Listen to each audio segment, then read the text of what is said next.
Welcome back, everybody, to the Calaveria podcast, your one-stop shop for all things supernatural. And if you're new here, welcome. I'm your host, Jose, and this is the Calaveria podcast, where we like to talk about literally anything supernatural.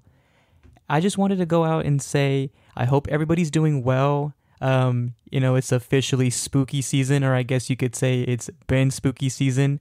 And yeah, I'm excited. We have some stuff planned for you guys. We are planning to, hopefully, I don't want to make a promise, but we are planning to post an episode every week of October. So that'll be, in total, it'll be 6 episodes.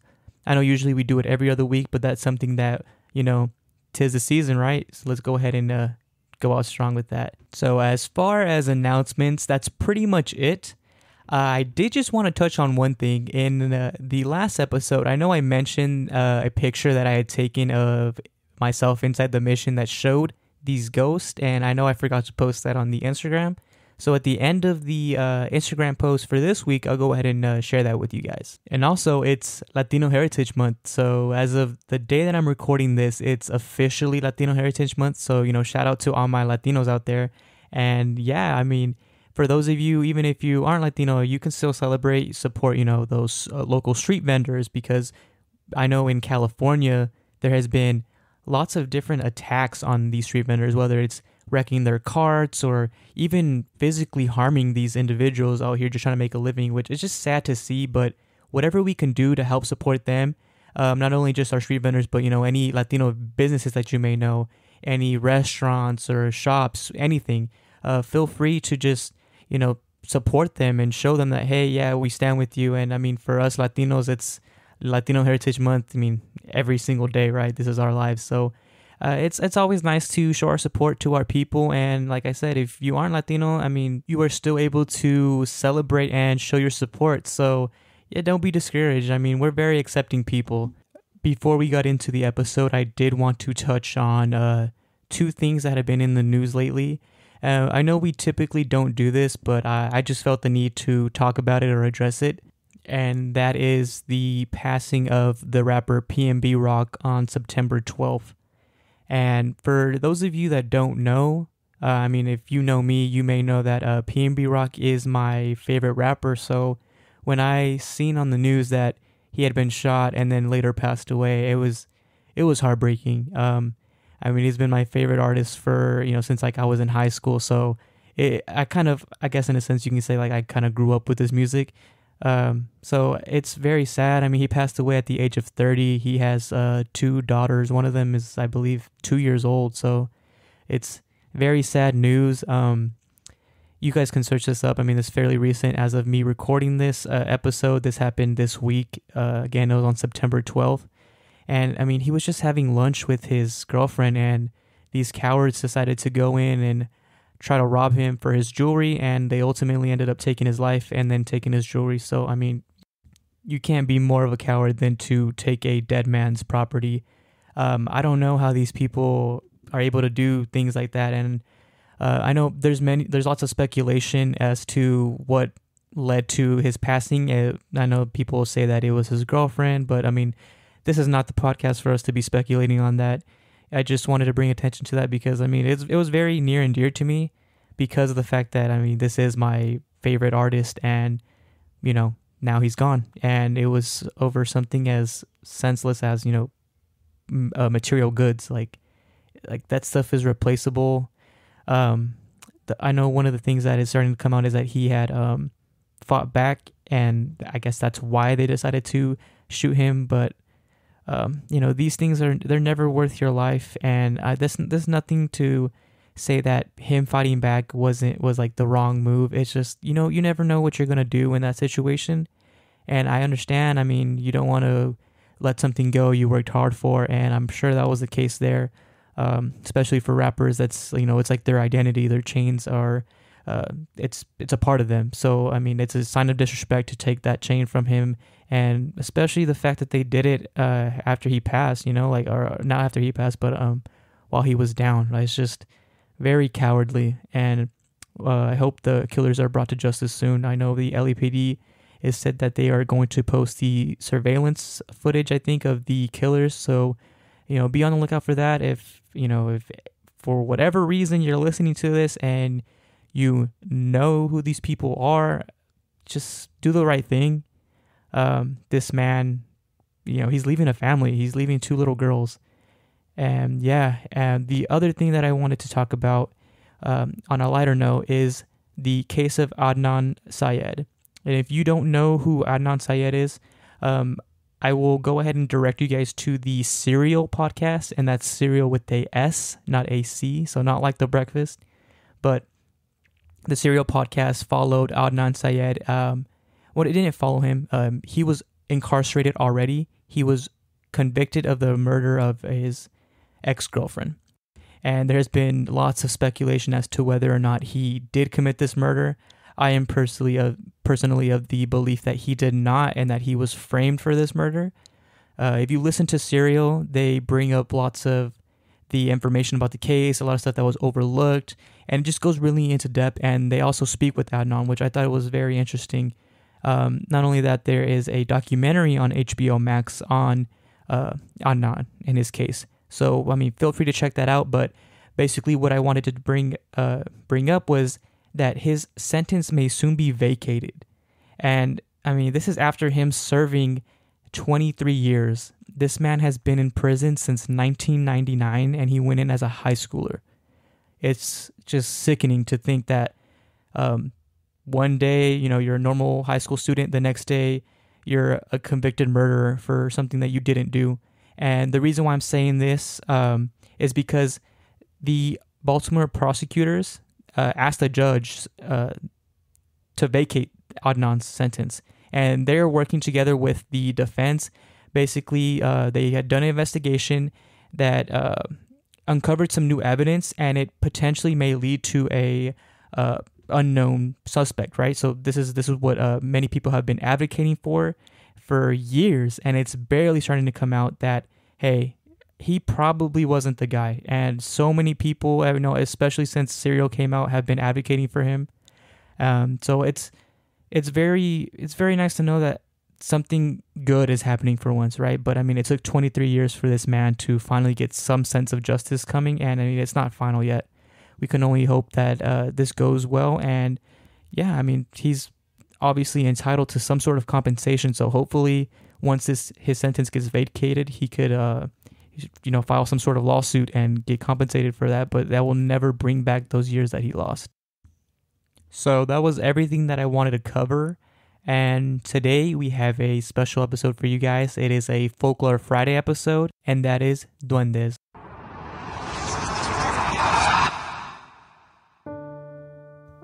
The legend of El Duende, as it is more formally known, is a complex and diverse one. There is no one-set origin for these creatures we know as duendes. Duendes are not confined to one location.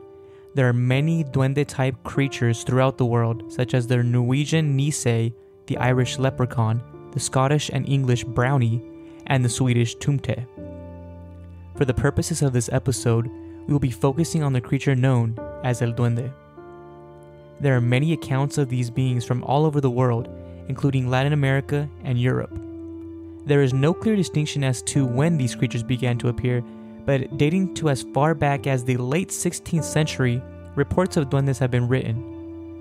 In Carolina Buccelli Peñafiel's El Duende, Folktale, Oral History, and the Construction of Gendered and Racialized Discourses in Quito, definitions of duendes as a creature that lurks throughout one's house at night were documented in the early 17th century. According to Peñafiel, duendes were even akin to a goblin-like creature known as the trasgo in the late 16th century. Peñafiel also mentions that in 1611, a Spanish dictionary defined a duende as, quote, the spirit of those that fell with Lucifer. They are usually inside houses and in mountains, and in the caves. They spooked with some appearances, taking fantastic bodies, end quote. Where these creatures could have originated, we will never know, especially since they are unique to each culture. In Honduras, one telling of El Duende is that of an evil goblin that is said to be short, dark-skinned, wearing a nice green suit and big sombrero. This duende seems to only show itself to single women on deserted roads, under nance trees, or when they are alone in their homes. El Duende is reported to be some sort of player, as he will offer riches to these women in an attempt to take them. But should he be rejected, she would be subjected to his evil ways. This includes causing these women to become literally speechless, as well as bringing about mental illness upon these women. Ignoring El Duende brings about further torment, as he will begin throwing rocks and even animal waste. The best way to deal with El Duende is to, quote, remain calm and act in a friendly way, end quote. And when presented with riches, ask the Duende to bring you something so unobtainable that he never bothers you again out of resentment. The most commonly asked for item is a basket full of water, as this is impossible to do so. Other accounts from Latin America describe duendes living in the forests and within walls, waiting for the right moment to take children back to its cave, or they trim their toenails as they sleep. In some cases, even taking the entire toe off. Many have known duendes to be tricksters who will hide and move around valuables, for the sole purpose of watching one panic as they search. But despite these horrifying accounts of duendes causing mischief, some have different stories to tell. Some believe that duendes are good spirits, and that they will help to guide and bring back lost children and those lost in the woods. Just as La Llorona did, duendes seem to mainly go after women and children. And much like the previously discussed legend of La Llorona, the legend of El Duende is unique to all.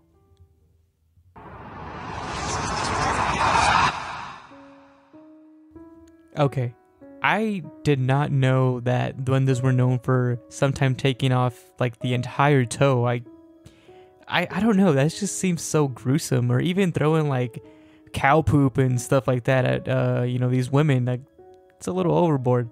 I just kind of knew them to like hide stuff around and run around in the houses, but I didn't know they took it that far. Well, anyways, so from there we have some Reddit stories for you guys. And again, I seem to just find everything on r/paranormal, so these stories are going to be from the subreddit r/paranormal. This first story is by the user 9-fingered bandit 96, and it is titled Duendes in My Aunt's House. For those who don't know what duendes are, they're essentially elves or a leprechaun. These things are either good or bad, but either way, mischievous. The bad ones said to lure kids away, and the good ones will play pranks on you. Anyways, this happened when I was 13 or 14. This was probably one of the last times I went consistently. My aunt lived very close to a mountain near Oaxaca. Her husband, my uncle, was a pretty wealthy guy. He sold and bred livestock. He had a lot of horses, cattle, goats, and dogs. Their house was a pretty big place with lots of land for the animals. Of course, their house was very isolated. The closest town was a ways away. We went there one year to stay with her, and everything was normal for the first few days. The weird stuff started happening one early morning. I wear wristwatches and I take them off to go to bed, and put it back on after I brush my teeth. I remember waking up, grabbing my watch, and putting it on top of this shelf outside the bathroom, brushing my teeth and coming back to find it gone. I thought for a second, and I looked around the shelf and under, but I didn't find it. I went back to the room I was staying in and I looked around and I couldn't find it. I thought maybe one of my siblings were playing with me, and I looked around and all three of my siblings were sleeping on the floor. That's when I started getting not scared, but worried. I go to look around the shelf more and I still couldn't find it. I remember saying out loud, "Whoever took my watch, give it back, because I'm getting mad." I walked away to put my shoes on, and from the living room, I could hear a slight noise. It was my alarm on my watch going off. I peeked my head into the hallway, and I could see the blue light from my watch. That's when I got scared. I walked up to it and put it on, and I got an uneasy feeling. I go to watch TV, and I see my aunt walking into the kitchen. I say good morning and ask her if she'd grab my watch. She says no, but not to leave valuables in the open. I ask why, and she says the duendes will take them and hide them. I give an uncomfortable laugh and say, "Right." She obviously saw that I thought she was crazy. She told me she was serious, and that the duende probably grabbed my watch. In my mind, I'm saying, this lady is nuts. Later on that day, I asked my mom if duendes were real. She gave me a concerned look and asked why. I told her that my aunt said that there were duendes in the house. She steered away from the question and just said, "If you feel scared, just pray." I didn't think much about it after that, and I remember we watched a movie in the living room. and I fell asleep on the couch. I remember waking up to a thud coming from the kitchen and footsteps running from the kitchen. The footsteps were light, but still audible. It sounded like when a cat runs. I see the lights turn on from the hallway, and I see my aunt running towards the kitchen. I hear her saying, "Mendigos duendes," which means damn elves. I slowly get up and peek into the kitchen, and it's a huge mess. A lot of stuff knocked over. Most of it food. I asked if an animal got in, maybe a raccoon. She's aggravated at the mess, and she just says, "Duendes." I roll my eyes and I look at my watch. It was almost 4 a.m. I decided to help her clean up. We finished cleaning up in about 20 minutes, and I helped her with the dustpan. It was one of the sucky ones, where you have to crouch over to hold it. Well, when I crouch over, I look and there's a huge pile of food, and I can see either sugar or flour, and what seems to be footprints, but smaller, like a lizard, like if a lizard had human feet. I look at my aunt and she knows that I saw them. She says, "I told you." I'm still not completely convinced, so I go to bed and I wake up. Nothing ever happened for a few days. The last experience I had with these things was when I was sleeping and for some reason woke up. No reason at all. I remember feeling uneasy and hearing those footsteps again, as something small was running in front of the bed. I sit up fast and I see a small shadow running weird, like it was waddling but still kind of moving fast. All this happened in a matter of seconds, and I turn on the light, nothing's there. I couldn't make the shadow out, but it was small, maybe a foot tall. That's when I started believing in this shit. I was so uneasy after that, and was glad I was out of there. Alright, so that story, that kind of reminds me of like what I know of about duendes, right? So they were messing with him and moving his watch around and all this stuff and messing with the house. And I mean, the tia knew, right? She knew what was going on. She knew it was duendes, and for some reason he didn't want to believe her. Even asking the mom, and the mom kind of straight away from it, right? She said, "Just pray." So there was definitely something going on there. I mean, he soon believed in it. He says it at the end, right? Because he's seen these footsteps and then again hears these footsteps. So this one, it's more of like a little lighthearted duende encounter, right? So yeah, I mean, that's basically what I'm used to, and that's what I kind of hope that they're out there doing. You know, I wouldn't want to wake up without a toe or something. So yeah, that's let's just say this is a good one, this story.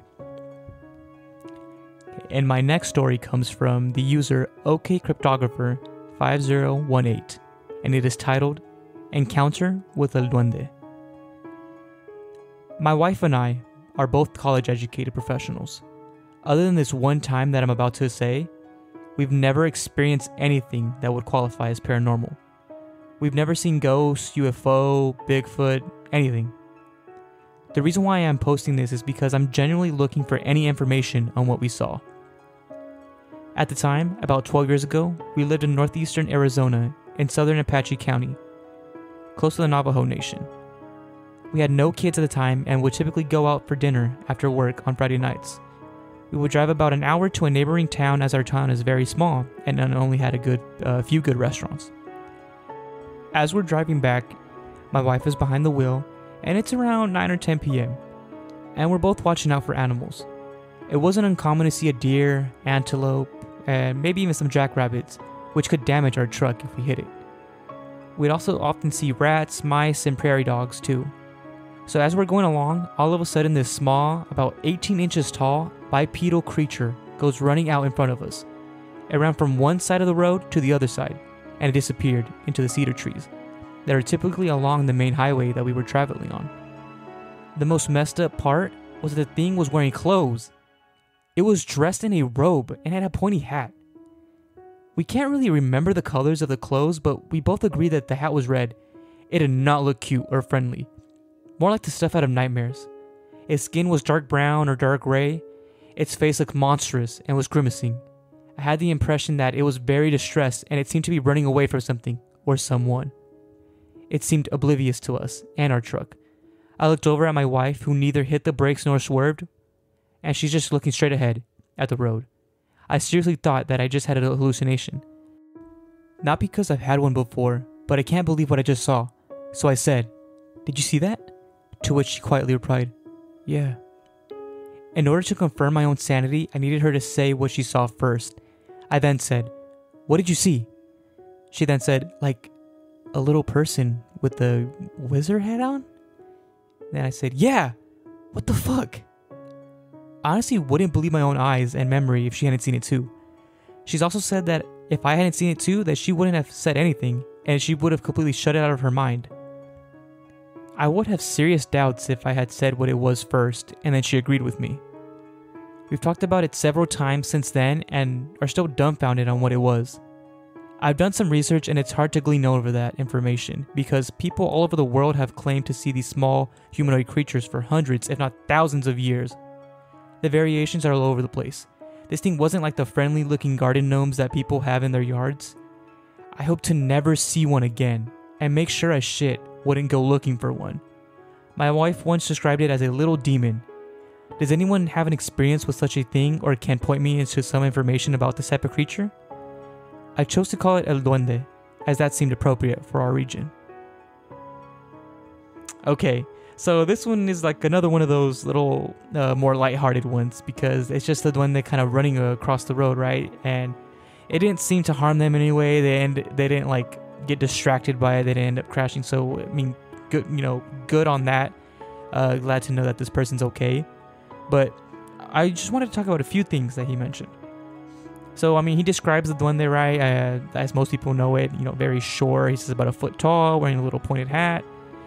Typical, right? It's kind of like a little garden gnome type thing.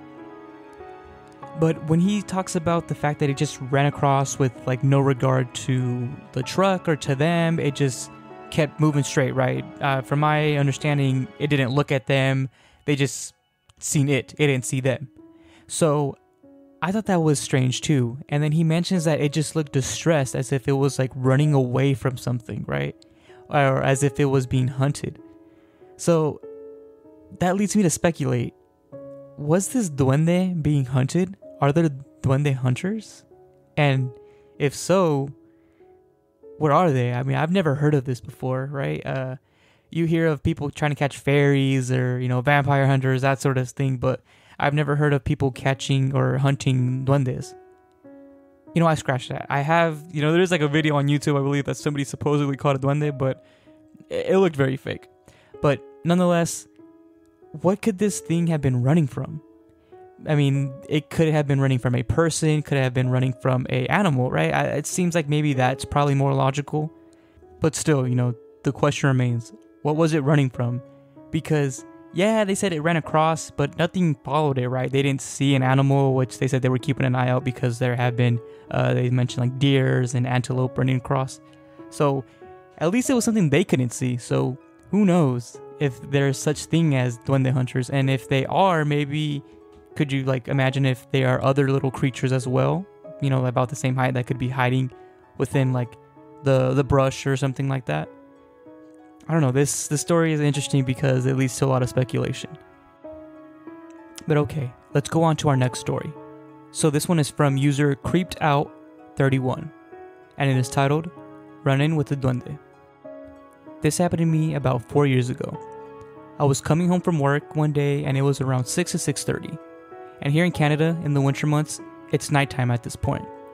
I was driving home, streetlights are on, nothing unusual, except as I was leaving work, I saw what looked like to me as a little boy in my rearview mirror, about I'd say 50 feet or so behind me in the middle of a parking lot.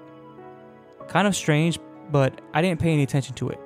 And as I was driving home, I saw the same kid, or at that point I thought it was a different kid, about 3 blocks from where my work is. And he was just staring at me as I drove by.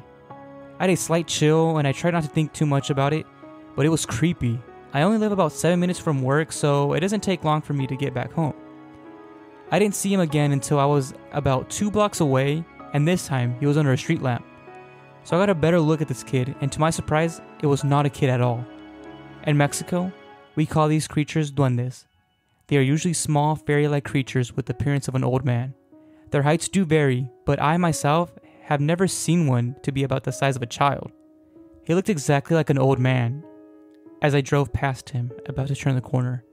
And I was freaking out at this point, and I just wanted to get home, but the thing was following me.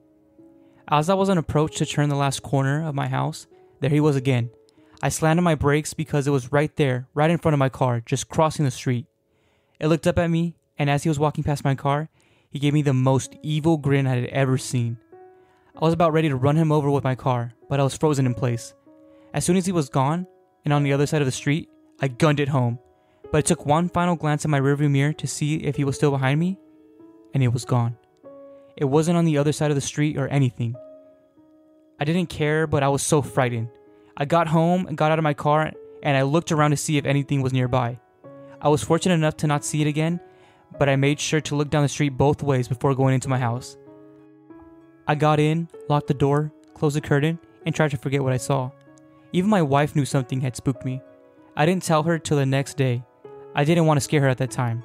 I hope I don't see it again. Okay, so this one, again, I mean, these stories, they don't seem very yes, they are scary, but they don't seem like something was going to harm them, right? So I wouldn't classify these as bad duende encounters. Obviously, I mean, this is scary. He thought it was a child at first, kind of just teleporting in a sense, following him, until he realized that this was an old man. And I mean, what he appeared to be an old man. I think this is interesting because we talked about duendes and how they're very short in stature. One story said about a foot tall. They can be a couple inches tall. But this one says like the size of a child, right? The height of a child. And in my head, I'm thinking maybe like a kid, probably about like elementary school, elementary school age. So definitely not the size of a duende. Duendes are supposed to be very, very small creatures. And the fact that it was just kind of following him around, and then in the end it crosses in front of him and gives him that smile, it just shows you that these creatures just kind of feed off of making us feel uneasy and just causing this sort of panic. And I mean, that's really all it wanted, because it just left him alone after that, right? And he didn't encounter it after that. Like, I would definitely be scared. I know I'm saying like these are not bad encounters, like, classifying these things as good encounters, but don't get me wrong, this is definitely scary. Especially if, you're leaving after a long day of work. I know when I'm done after work, I'm not in the mood for anything, especially not some kid kind of teleporting around and then realizing that it's an old man. Especially that, a duende. So I thought that was interesting. But also the fact that he mentions that they're in Canada. I hadn't heard about duendes being in Canada, right? So the stories that I heard is, in Mexico, and like we talked about in Europe and different Latin American countries. But there you go. It goes to show that duendes are everywhere. You're not safe just because you don't live in these Latin American countries or in Europe. So it's a really good story. So my next story is from the user Graphic Paranormal, and this is titled Duendes. I've never encountered this anywhere else in the States or in other parts of Mexico. Summer 2007, when I was still in high school, I was a sophomore, so I was probably about 15 to 16 years old. My family and I went and spent it in Mexico, in a small town in Michoacan, to visit my dad's hometown and family as well. This was a very small rural town surrounded by mountains and forests. Pretty much everybody knows everybody type of vibes. Anyways, my brother and I really don't have much to do there since it was isolated from the big cities. And it was pretty much limited of technology. So it was pretty boring and we were forced to be outside. We started hanging out with my dad's friends' kids, and we all became good friends. One day we started talking about paranormal stuff when we were all hanging out, and my brother is a huge skeptic, so he started exclaiming that it isn't real to him until he sees it himself. And our new friends looked at each other, giving each other a smirk, and then told us that there's a lot of stuff that happens around that town that no one can explain. Then they urged us to get in their truck because they wanted to show us something. There's about 5 of us, so we all squeezed into the crew cabin of the truck and they started driving towards the main road that exited the town, and they drove for about 25 minutes until they came into a small dirt road that led into the forest. I remember being scared because we were driving for 40 minutes through darkness with just the light of the headlights lighting up the road, and the road that we were on had curves all along the mountainside on a narrow dirt road. We finally descended onto another dirt road that led to a pond that was in the middle of an opening in the forest. Our friend driving went near the pond and parked the truck. He then turned to us and said, "Watch this," and turned off the car's headlights. A couple of seconds in doing so, we began to hear little rocks being thrown at the truck, all over the truck simultaneously. It felt like it was hailing, but with a type of rhythm. He turned on the headlights and almost instantaneously, it stopped. He turned them off and it continued. He did this for about 5 minutes, showing us how they stopped and continued, then dared us to go outside. Our friend that was sitting in the passenger seat said those were duendes and told us not to listen about going outside, and then told our friend to drive and to leave now before they got more aggravated, and by the sounds of it, there was a lot of them. Of course, the friend driving didn't listen. He shut off the engine but let the headlights on and cracked the windows down a bit so we could hear outside, and we started to hear scampering in the grass and tree branches moving aggressively all around us. He turned off the headlights one last time, and again rocks began to be thrown at us. But this time the force of the rocks felt like they were closer than before, and some rocks actually seeped in through the cracks of the window, and they were hitting us. Our friend in the passenger seat finally had enough and yelled, "Let's get out of here now!" And the driver finally complied because we were all freaking out. He turned the car on, turned on the headlights, which caused him to stop and drove off. We talked about it as we drove home. My brother, still skeptical, said that it could have been monkeys or some type of animal, but I saw his face when we were there, and he was scared. But he tried being the macho older brother, and I know I was scared. The friend driving laughed and said there are no monkeys in these parts, mostly only boar, mountain lions, deer, and vermin. Honestly, don't know what it was, but I know what I heard, and of course, I am a believer.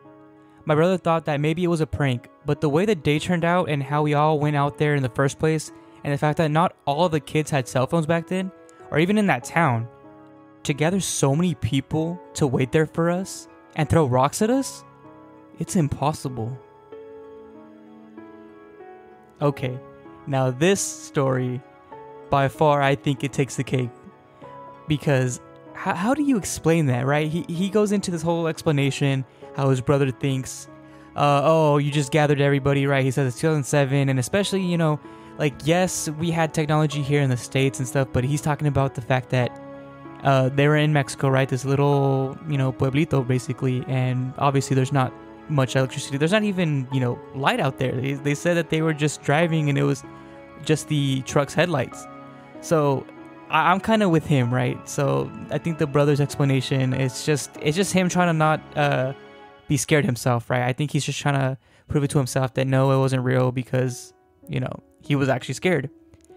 I think it is crazy because I did see when I was doing my research on Duendes that they were reported to throw rocks. I mean, I know in the one from Honduras I said that they threw rocks at the women, but here obviously, this is a group of young boys all in the truck, and for some reason I find it interesting that they had to go through all this, this whole path, right? 40 minutes out of the little pueblito and into the specific spot where the duendes were just throwing rocks at them. Like, there's something about it. Obviously, he says that there's a lot of things in that are unexplainable in that town. I'd be curious to know, like, what exactly else is there. But nonetheless, the fact that they know to go there has to be something going on. They have to be, obviously they're aware of these duendes and, they're coexisting with them. It's very scary. And this one is the case of, duendes being in the forest. Whereas before they've been in, like, the houses, and, I mean, we had that one instance where they ran across the street. I think this one is very scary by far. I mean, I don't know what I would do in that situation. I'd be definitely like the other friend telling him, like, hey, this is not funny, cut it out. We definitely probably wouldn't be friends anymore. So I'm pretty sure this poster is glad that it was only for the summer, because I would not want to have to go back there after that, because me, I'm a big scaredy cat. I love things, all things horror, but being scared, that's where I draw the line. So yeah, I mean, let me know what you guys think about that. Okay, so getting closer to the end of our stories here. This one is by the user Ketamine Queen 96, and it is titled Duendes, Elves, Gnomes, or Leprechauns? Okay, sorry, I'm a hot mess. So here's my mom's story and my uncle's story. So this was my story in response to another post from not too long ago about little men, like morph suit men. My story is about duendes, old Latin American folktale. So my first one, I'll start with my mother, since my uncle's story is far more interesting. When my mom was around 2, her parents would leave her in the crib and in the room nearby the kitchen. So to give y'all a visualization, my grandparents' kitchen in Mexico has 2 doors. One that leads to the yard that was not fenced in, and they had a few acres with a river going through it and lots of mango trees. Just to give you an idea of how big their land is. The other door leads to the living room where my mom's baby crib was. That living room also leads to another part of their yard.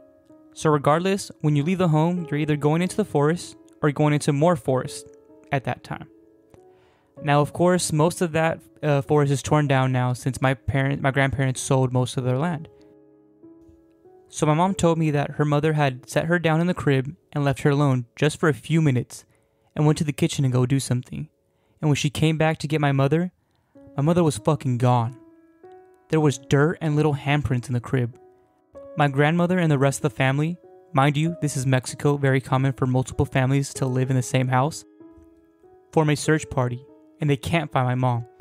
They're searching for hours, and they finally decide to return home. My grandma is in tears, and upon returning to the house with everyone there, my mom is crying in her crib, covered in dirt, and more little handprints are on the crib and on her clothes.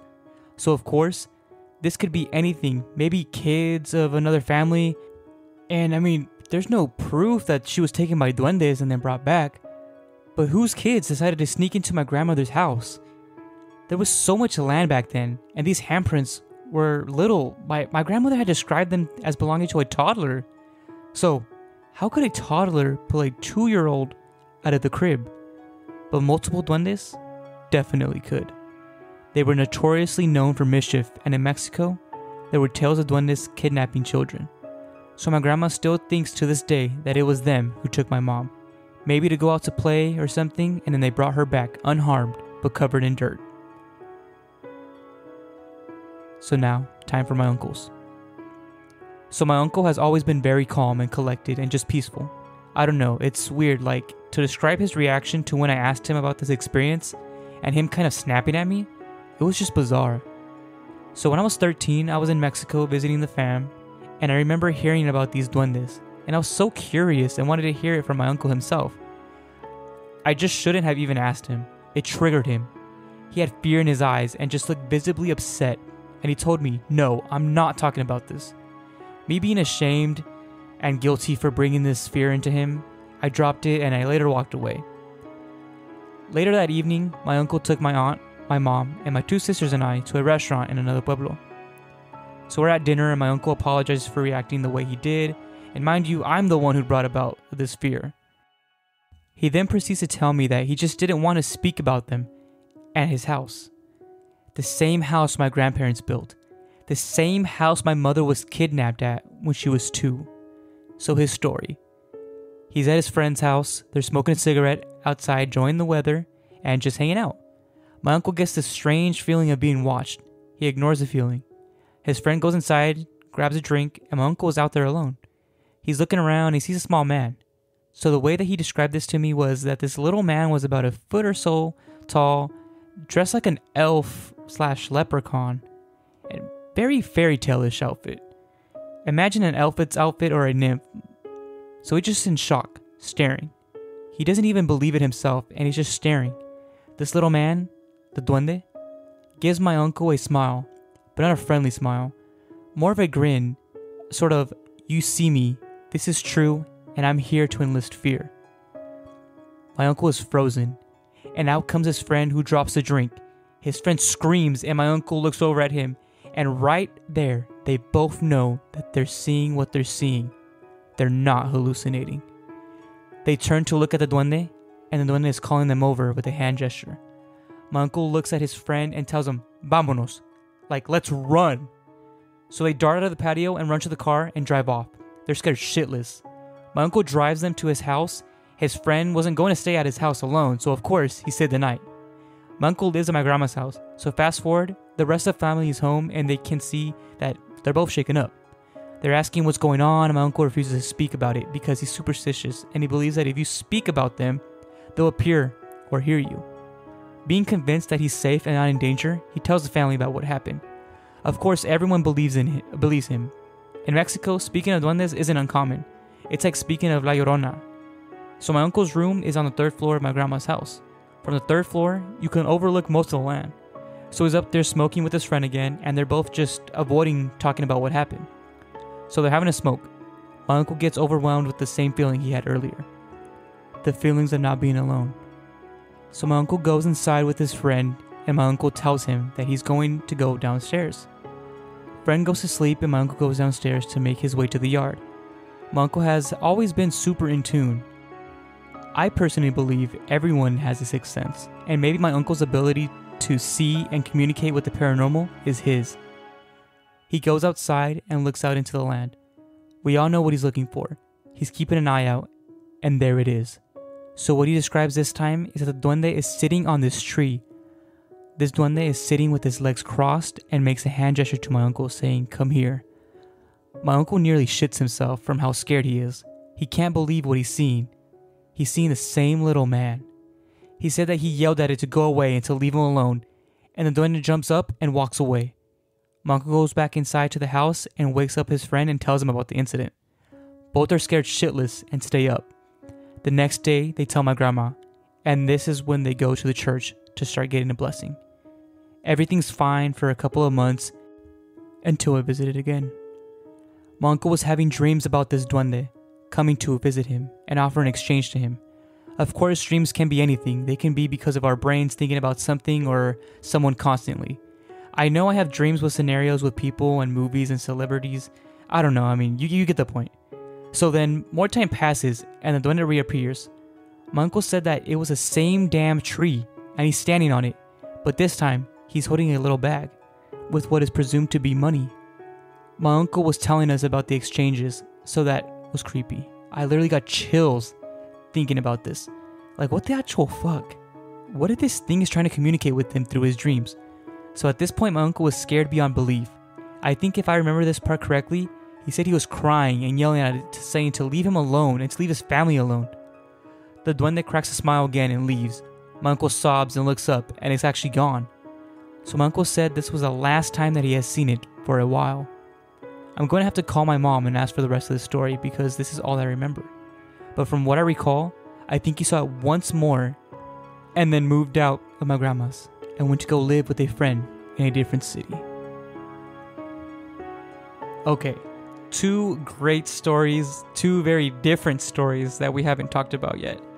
So the first one was, I mentioned it in the lore part where the duendes have been known to kidnap these children, right? And so here, it kidnapped this poster's mother and left the crib covered in dirt with little footprints and handprints everywhere. And I mean, considerably, you would imagine that obviously if your child goes missing, you're going to go out and go looking for them, right? So just like any parent would, they go out, they do it, and they're not able to find her. And when they come back, there she is. And this time covered in dirt. And I like how she goes on to say oh, maybe someone else's family member came, right? Another person came. And they describe the little handprints on the mom, a baby stealing a baby, basically. It just doesn't seem logical, right? So obviously the next thing next logical step is, hey, maybe it is a duende. Which I definitely believe it was a duende that took your mom. And now as for the second story, that is very, very weird. I believe maybe she's right. I mean, her uncle seems to have this way to communicate it, right? It only seems to appear to him, and it for some reason it's calling him. And at the end, she mentions that offering, right? So in the first little iteration I talked about from Honduras, where he will offer riches to the women. In this case, obviously, she's talking about her uncle. So, and sorry, I don't mean she, but the original poster. So the uncle is being offered these riches from the duende, right? So in the other one, obviously it was women. In this case, it's the uncle. There has to be something about it, and something maybe of significance about that certain tree that he's always appearing at, right? And obviously he's been able to avoid it by moving out of that house. So there just seems to be something about that house. Maybe it could be the fact that it's surrounded by the woods, and obviously it gives the duendes a nice little playing ground so they could mess with people. But nonetheless, he got out of there, and I mean, thankfully so, because this thing was not leaving him alone. So when I found this post by this user, I was going through the replies, and I found one that was pretty interesting. This is by the user Honkin Jobby. And he basically goes on to say one of his personal stories that is similar to the one that the poster just mentioned. My father had an experience with something similar when he was around 4 years old back in the 60s. He was on death's door with an infection and was on bed rest in my grandmother's house in Nairn in the north of Scotland. The doctors and nurses had told my grandmother it was more of a waiting game at that point. My father was in critical condition. Now my father has nothing to gain from telling me this and only ever mentioned when I asked him if he had ever experienced anything in which he could not explain. My father is not knowledgeable of the paranormal whatsoever and would have no previous knowledge of duendes, elves, gnomes, etc. He said he was lying in bed one night, very unwell, his room was dark, and as he lay there, the door opened slowly. In a line, one by one, a group of small, around 1 foot tall little people walked in uniformly, walked to the end of his bed, and jumped on the chair which sat there, where my grandmother and the doctors would have sat when caring for him. He said although confused, he was not scared, as they just stood on the chair staring at him. After a second, he said he just blacked out. He woke up the next morning and had completely recovered and was in perfect health. When the doctor came out to see him, he said that the recovery was miraculous. Now, of course, the little people could be due to vivid hallucinations induced by the illness. However, the recovery is unexplainable. I have asked my grandmother before if this story is true, and she assured me that he had been on death's door. And with that illness, he miraculously recovered overnight. Okay, so this one, obviously, a very similar, like Duende type creature. I think I mentioned in the beginning that in Scotland, I think that's what they said. Yeah, so in Nairn, Scotland, there's a creature known as the brownie, spelled just like the pastry. And this is another, Duende, leprechaun, elf type creature. And I think it's interesting because I've never heard of, these things being able to heal you. So, like, I guess it's possible. I don't know if it's specific to the brownie in this region of the world, or if these creatures actually do possess these otherworldly powers. But nonetheless, I think, this qualifies as a good Duende story because of the fact that obviously they wouldn't be able to tell a story about their 4-year-old father battling this deadly infection if it wasn't for a miracle. So I thought that was really nice. And that's all for our stories today. But we're not done yet. I always like to give you guys a little something to talk about at the end of these episodes, and that's exactly what I'm going to do now. So, archaeologists from Poland's Nicholas Copernicus University recently made an unusual discovery when they found the skeletal remains of a 17th century female vampire in Pien. And yes, you heard that right, a vampire. Well, at least that's what the people who buried this woman believed, as the remains were found buried with a sickle across her neck. This was done in the event that the so-called vampire came back to life. This would instantly behead her. She was also found with a padlock around her big toe. The archaeologists believe that the woman was accused of being a vampire in part due to the fact that she had a long tooth protruding from her mouth. Now, many began to speculate that the woman was not really a vampire, but instead was subject to such conditions due to the fact that there was many misconceptions at that time, right? This is, think back to like the Salem witch trials sort of thing. So, people were very ignorant, and sad to say that ignorance has not died out, right? We still have that sort of thing nowadays, but that's what many people are starting to say, is that obviously this woman was not a vampire because, she died, right? She, as most people do, she died, and they were scared that she would come back to life. So, if you're a vampire, you don't just have a natural death sort of way, and then, we gotta make sure they don't come back. Like, you're already dead. So, their logic obviously wasn't there, but they were so scared that they put this sickle around her neck. And so I'll go ahead and post a picture of the remains and like what it looks like with that sickle. So it's not necessarily like against the person's neck. It's just in the event that the person were to wake up, right? It would, in their idea or in their head, ideally it would decapitate her. If not, I mean, at least brutally mutilate her neck. Not only that, I think it's so strange and interesting. I don't know what that padlock meant. Like, I don't know if that's supposed to be some sort of like spell that they did, or if that's just something they, it was a tradition that they did to make sure that the corpse wasn't able to get. I have no idea what that has to do with anything. But I think this is weird. I mean, it just goes to show that, like I said, we have all these different superstitions and all these misconceptions. And I mean, going back to the Salem witch trials, like I mentioned, I mean, you didn't like a certain woman. Oh, you're a witch. Okay, boom, you're burned at the stake and all this and that. And I mean, for all we know, that's probably what happened with this woman.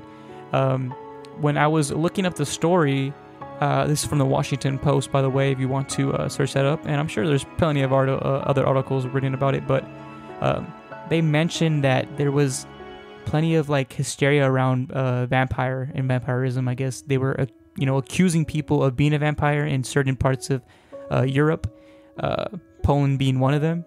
So maybe this woman was subject to that just because of the fact that she had that long protruding tooth that they might have thought was like a fang, which it's pretty stupid. And I mean, if we haven't learned anything from history, we know that people are stupid, and sadly they still are.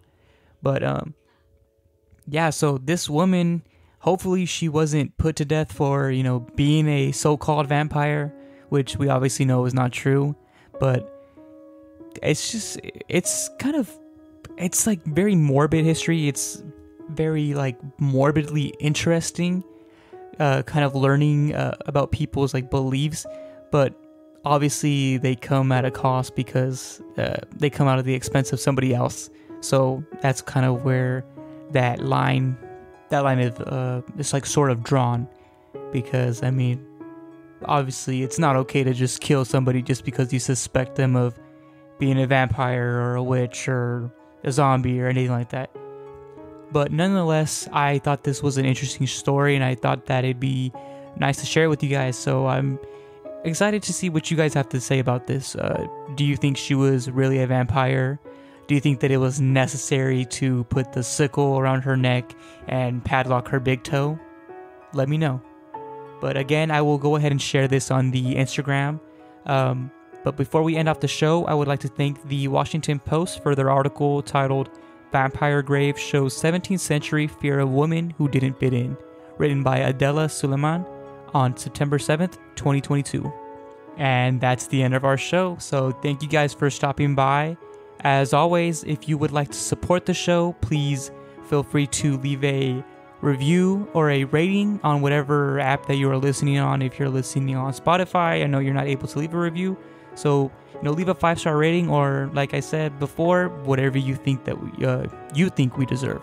So again, I just kind of want to remind you guys that we will be trying to put out an episode each week of October for spooky season, right? So this is our time to shine. And yeah, support the show. Follow us on Instagram, TikTok, and Twitter at calaveriapod. And I will catch you guys on the next one. Peace.